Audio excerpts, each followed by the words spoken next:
மு.க. ஸ்டாலின் ராகுல் காந்தி ஆடும் கண்ணாமூச்சி ஆட்டம். கூட்டணி டீல் முடிவுக்கு வராதது ஏன்? குறுக்கே புகுந்து விஜய் செய்யும் சம்பவத்தால் அதிர்ச்சியில் அறிவாலயம். வணக்கம் நண்பர்களே. கடந்த 20 ஆண்டுகளாக திமுக கூட்டணியில் இடம்பெற்றுள்ளது காங்கிரஸ் கட்சி. ஆனால் அப்போதெல்லாம் தமிழ்நாட்டில் காங்கிரசின் வளர்ச்சி குறித்து அக்கட்சி மேலிடம் பெரிதாக கண்டுகொள்ளாமல் இருந்தார்கள்.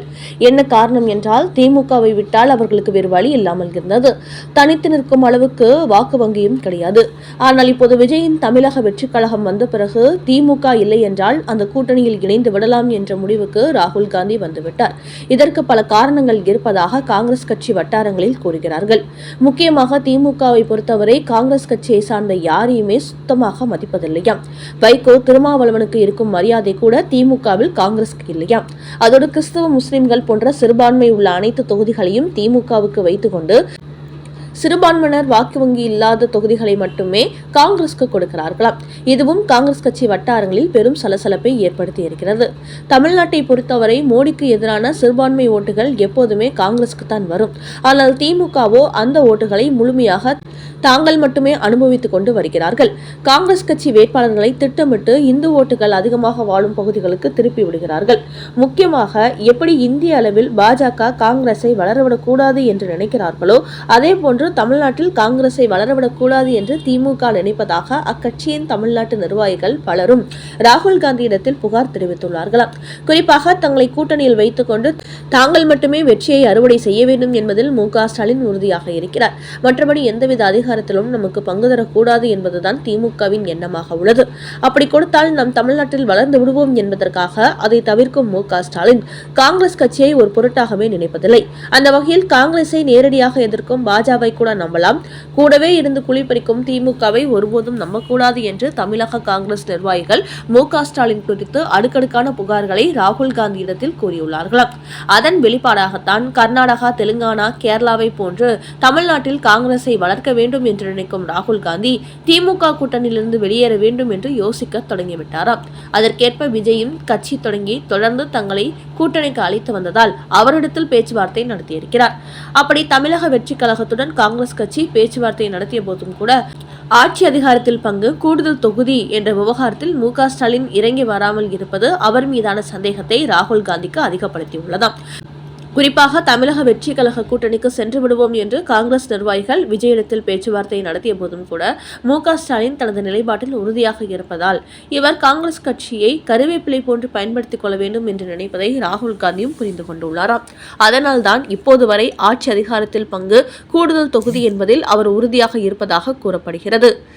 அந்த வகையில் சபரீசன், கனிமொழி என 2 பேர் டெல்லி சென்று தொகுதி பங்கீடு நடத்தியும் கூட ராகுல் காந்தி இறங்கி வரவில்லை என்பது குறிப்பிடத்தக்கது. இப்படி திமுக காங்கிரஸ்கிடையே இழுபறி நீடித்து வருவதால் எப்படியாவது தாவேகா கூட்டணிக்கு காங்கிரஸை கொண்டு வந்து விட வேண்டும் என்று விஜயும் தொடர்ந்து தூதுவிட்டு வருவதாக இன்னொரு தகவலும் வெளியாகியுள்ளது.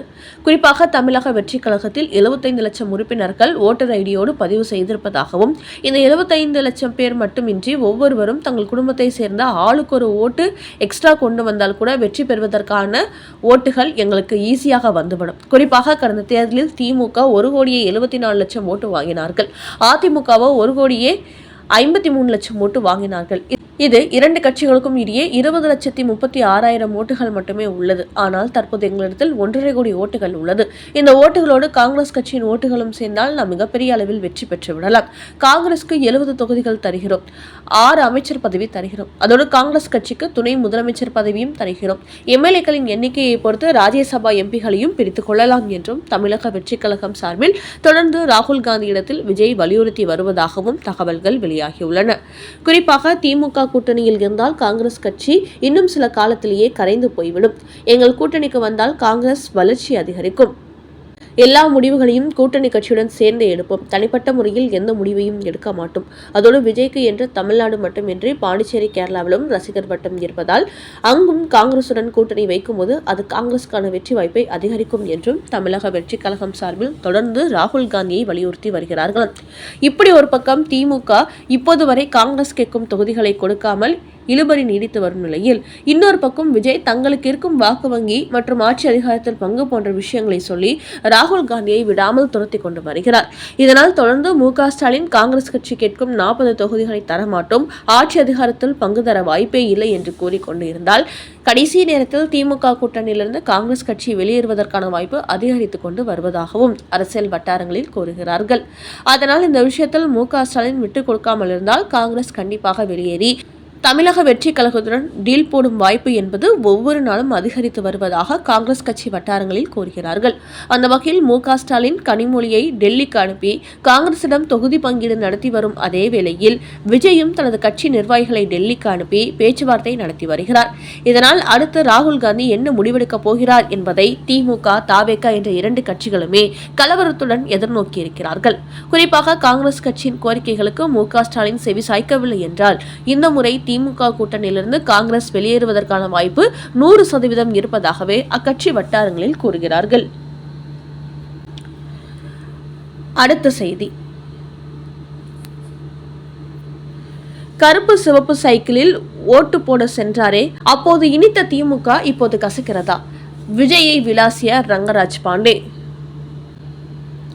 நடிகர் விஜயின் தந்தையான S.A. சந்திரசேகரன் கருணாநிதியுடன் நெருக்கமாக இருந்தவர். இவரது படங்களுக்கு அவர் வசனம் எழுதியிருக்கிறார்.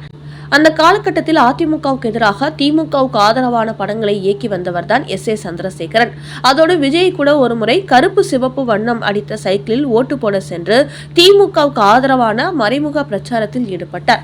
அப்படிப்பட்டவர் இன்றைக்கு தான் கட்சி தொடங்கியதும் திமுகவை ஊழல் கட்சி, தீய சக்தி என்று பிரச்சாரம் செய்து வருகிறார்.